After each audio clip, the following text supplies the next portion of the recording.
Alright, so this is just going to be a quick little video explaining some of the mechanics and, slightly less than obvious things about Minna de Waiwai Spelunker for the Switch, for those of you who do not know Japanese, since at present there's no English version of the game planned to come out.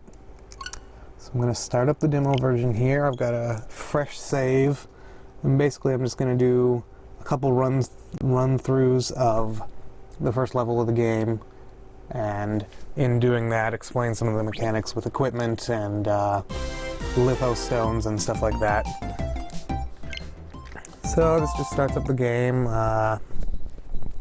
just little tips and stuff. I'm not going to go into the gameplay of Spelunker specifically, just because that's pretty easy to figure out and it's essentially unchanged from the original game.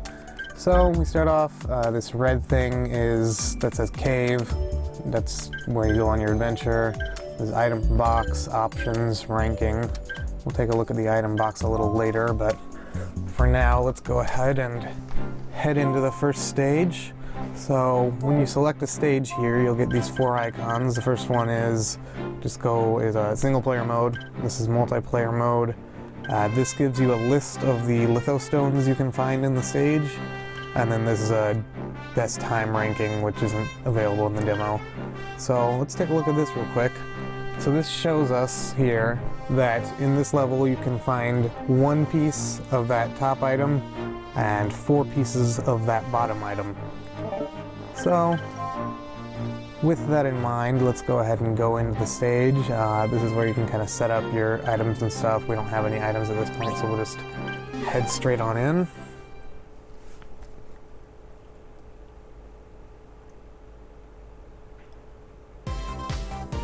So this is Spelunker. That's Spelunker. It's pretty much unchanged level-wise and gameplay-wise from the PS4 version, but there are a few little changes to this version of the game that make it, I think, a little more fun to play, and especially having local multiplayer is going to make it a lot more fun for enjoying it with friends. I'm just kind of going through my normal playstyle here, grabbing everything. And when I run into... Okay, so this is technically called a litho orb. And so you find these in stages, and we collect them, and then once the stage ends, you'll see what they do. So that's a litho orb. There's 3 different colors. There's like silver, gold, and then like rainbow. And each corresponds to a different rank of item. So down there you can kind of see one of the rainbow ones. So yeah, here we can tell very obviously that we gotta blow up that wall to get this silver litho orb. And go around, I'll just grab this gold, why not?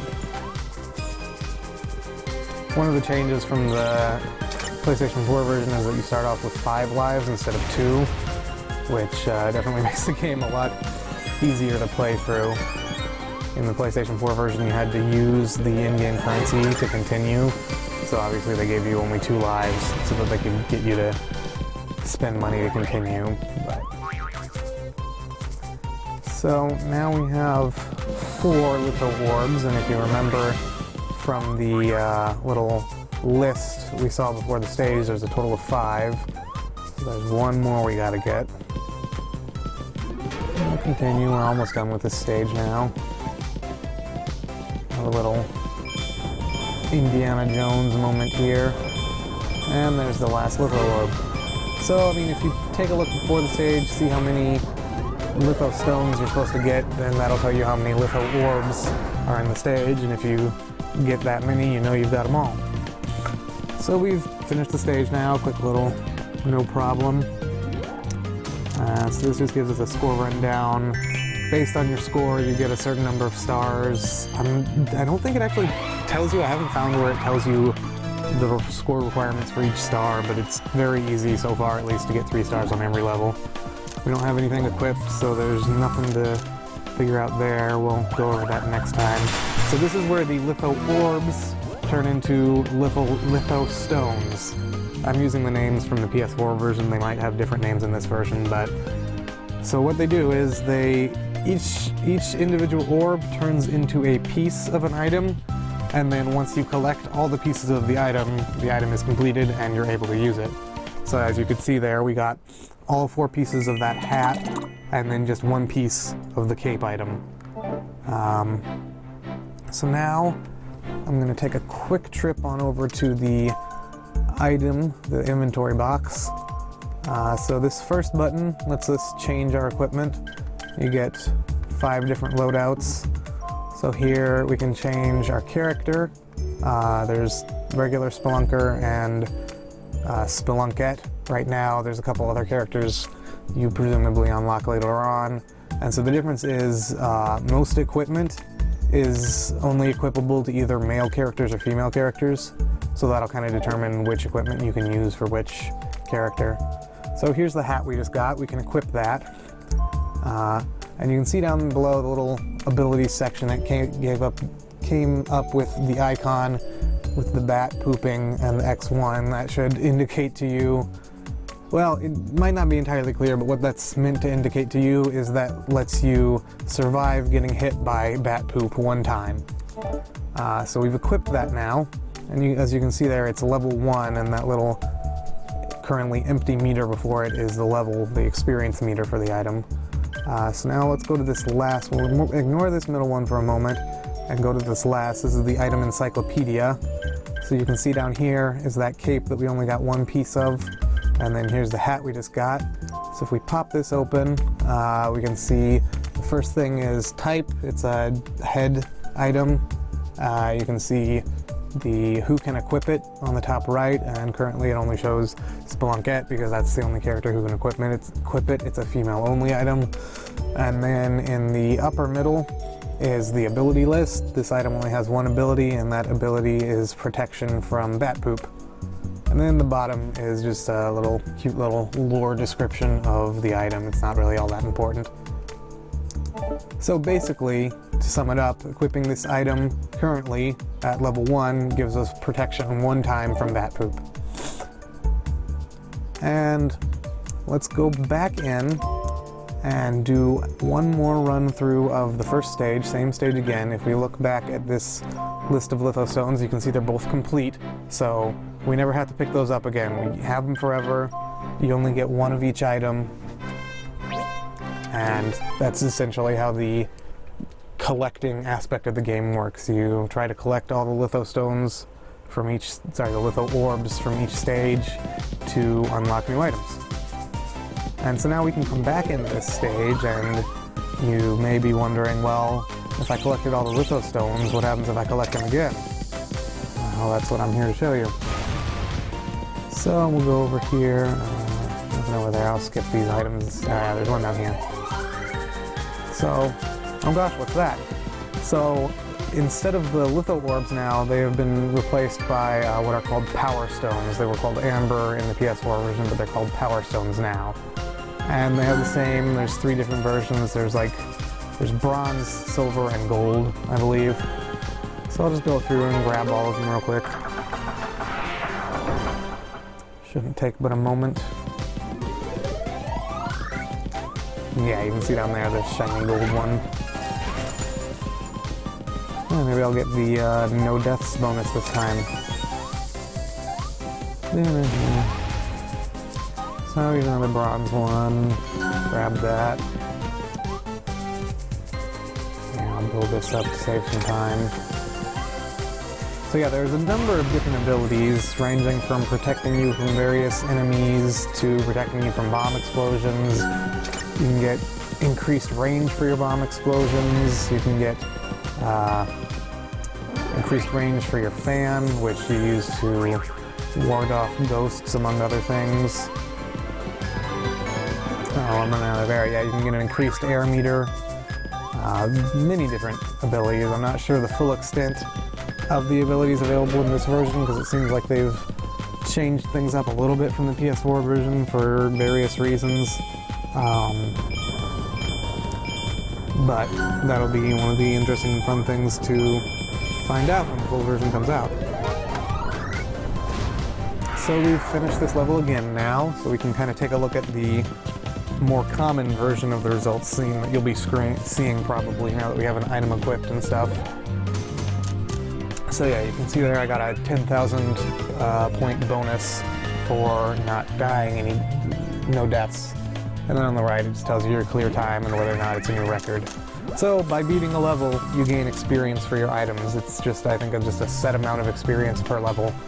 And so that helps us move towards leveling up. And then that's just saying we got these power stones, 4 bronze and 1 gold. And as we come back to the map screen here, you can see at the top of the screen the list of power stones. Also, one other thing I forgot to mention, for every 3 stars you get in levels, you level up. I don't know yet whether that actually does anything. I think it might just change your title there to the right of it. In the original version, it increased your storage space, but there's no need for that in this version, so I'm not sure if it really has any actual meaning. And then one other thing to point out, apparently there are a total of 227 items in the game, so there will certainly be a lot of fun collecting to do once the full game comes out. So now we can go in here to this button we skipped before. This is the item power-up screen. So we can take these power stones here and use them to give experience to our items. And so we don't have quite enough to level up, but I'll just, to save time, tell you what happens. When you level up an item, in general, what happens is it'll increase the number of protections you get. For this hat, the max level is 3, so at level 3, you can survive getting hit by bat poop 3 times. And that's essentially how it works. And I'll just show off this other item. So like here you can see that second ability. This item has 2 abilities when we finally unlock it by gathering all 16 pieces. And it says there that the second ability is locked until you hit level 6. So as you level up, it powers up your ability and in some cases also unlocks subsequent abilities on the items. If you're curious, what the abilities on this are is the first one, you move faster underwater, and then the second one is you use less energy while you're underwater. Generally, if you're underwater, it uses energy at a slightly faster rate than normal, so that helps you out with that. And that is pretty much a basic overview of the mechanics of the game. The only other things are kind of like the multiplayer aspects. Just to give a quick overview of that, there are switches in stages that make platforms appear, and you have to stay standing on the switch for the platform to stay in existence. So you need 2 or more people in order to reach the things that are reachable by those platforms. But there is an item you can get later in the game that will automatically press switches for a certain amount of time.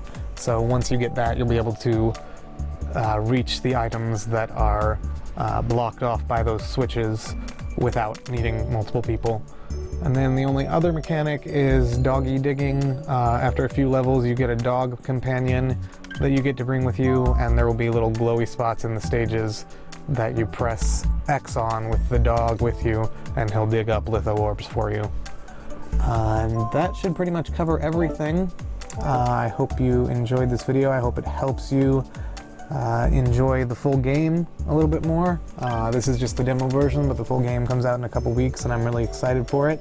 And it'll have, you know, local, offline, and online multiplayer, so I'm looking forward to playing the game with a bunch of people.